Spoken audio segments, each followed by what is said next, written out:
بہت اچھی بات ہے آپ کے پاس پیسہ ہے، اللہ پاک ہر مسلمان کے پاس پیسہ ہو، صاحب حیثیت ہو، لیکن کیا آپ اس کا صحیح استعمال کر رہے ہیں؟ آپ نے خود آپ نے ان لوگوں کو منہ لگایا، کروڑوں کروڑوں کی شادیاں کر کے آپ نے سادگی چھوڑ دی، آپ نے شو آف چن لیا، آپ نے منڈیاں سجائیں، 20,000 20 لاکھ کے دلہنوں کو سوٹ چڑھائے جاتے ہیں، بنائے جاتے ہیں، ویڈیوگرافی ہوتی ہے، اور اس کا رزلٹ کیا نکلتا ہے؟ جو غریب سماج کی لڑکیاں ہوتی ہیں وہ گھر بیٹھی بیٹھی بوڑھی ہو جاتی ہیں، ان کو کوئی بھی آنے نہیں آتا، کیونکہ سب کا جو اسٹینڈرڈ ہوتا ہے، اگر رکشہ والا بھی ہوتا ہے تو وہ خواب دیکھتا ہے ملکہ کا، وہ خواب دیکھتا ہے اس سوئٹزرلینڈ کی تجوری کا جو اس کے گھر میں بہو بن کر آئے گی، دلہن بن کر آئے گی، ساری زندگی ان کا پیٹ بھرے گی، ان کو بھر بھر کے لا کے جہیز دے گی، کبھی عیدی کے نام پہ لائے گی، کبھی بقرعیدی کے نام پہ لائے گی، بچہ وہ پیدا کرے گی، چھچک گھر سے آئے گا۔ کون سا اسلام کہتا ہے یہ عورت ہے؟ یارے یہ تو عورت ہوتی ہے میرے بھائیوں بہنوں جو تمہیں فری میں ملتی ہے، اپنا گھر چھوڑ کر آتی ہے، اپنا خاندان چھوڑ کر آتی ہے، اپنے رشتے چھوڑ کر آتی ہے، اور تم سے کچھ ڈیمانڈ نہیں کرتی۔ 3 لفظ ہوتے ہیں نکاح کے، ہاں میں نے قبول کیا، ہاں میں نے قبول کیا، ہاں میں نے قبول کیا، اور ساری زندگی غلامی قبول کرتی ہے۔ اس کی زندگی میں کوئی ہالیڈے نہیں آتا، کوئی سنڈے کوئی سیٹرڈے نہیں آتا۔ کیا کرتی ہے وہ؟ صبح شام تمہاری غلامی کرتی ہے، تمہارے گھر والوں کی غلامی کرتی ہے، تمہاری نسل کو آگے بڑھا کے بچے پیدا کرتی ہے، بچوں کو پڑھاتی ہے، اور اگر ورکنگ ہو تو جاب بھی کرتی ہے، اور پھر بھی تم سے جوتے پڑتی ہے۔ وہ جوتے ضروری نہیں کہ سچ مچ کے جوتے ہوں، لفظوں کے جوتے پڑتی ہے کہ تو کر کیا رہی ہے؟ تو کوئی اکلوتی عورت نہیں ہے جو تو جاب کرتی ہے، یہ تو میرا احسان ہے کہ میں نے تجھے اتنی آزادی دی کہ تو جاب کر لے۔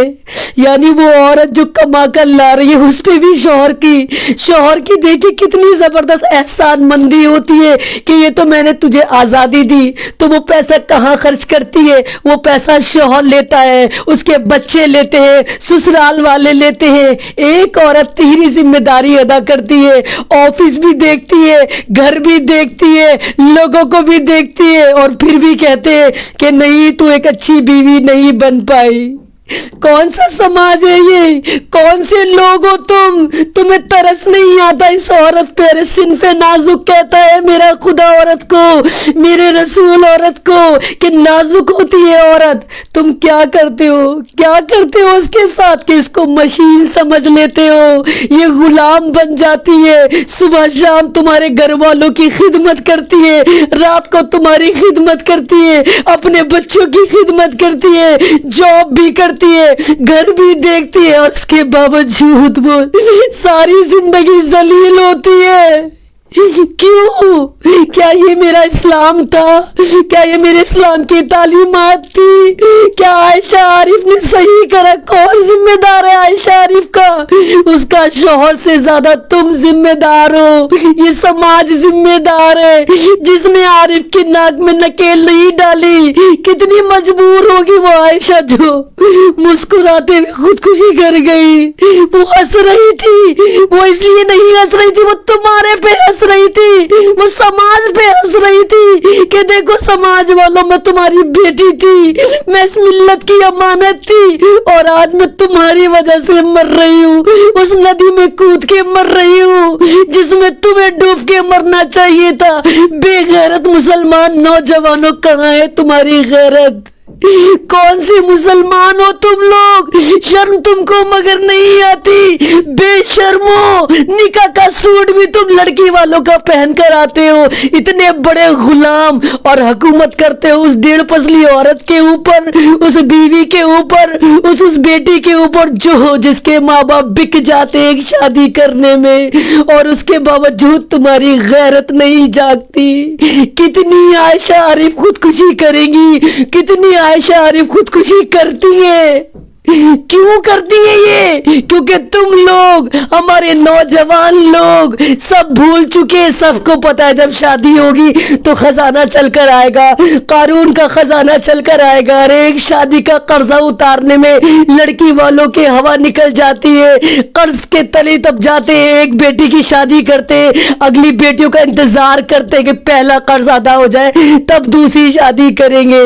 کس طرح کے نوجوان ہو تم؟ ارے اللہ نے تمہیں نوجوان بنایا، اپنے قوت بازو پہ یقین تو کر کے دیکھو، کر کے تو دیکھو کہ ہر چیز تم سسرال پہ ڈیپینڈ ہو کر کیوں سوچتے ہو؟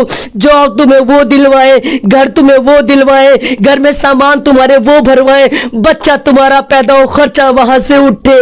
کون سے نوجوان ہو تم؟ کون سی ملت کی امانت ہو میرے نوجوان مسلمان نوجوانوں؟ اس طرح کے ہوتے کائر ہو گئے ہو تم. آج ہی طے کر لے اگر تمام مسلم نوجوان کہ جہیز نہیں لیں گے ہم سمپلی نکاح کریں گے، ہم صرف لڑکی دیکھیں گے، اس کا کردار دیکھیں گے. یقین مارو قسم خدا کی، کوئی ماں باپ تمہارے ساتھ زور زبردستی نہیں کر سکتے. نکاح کو عام کرو.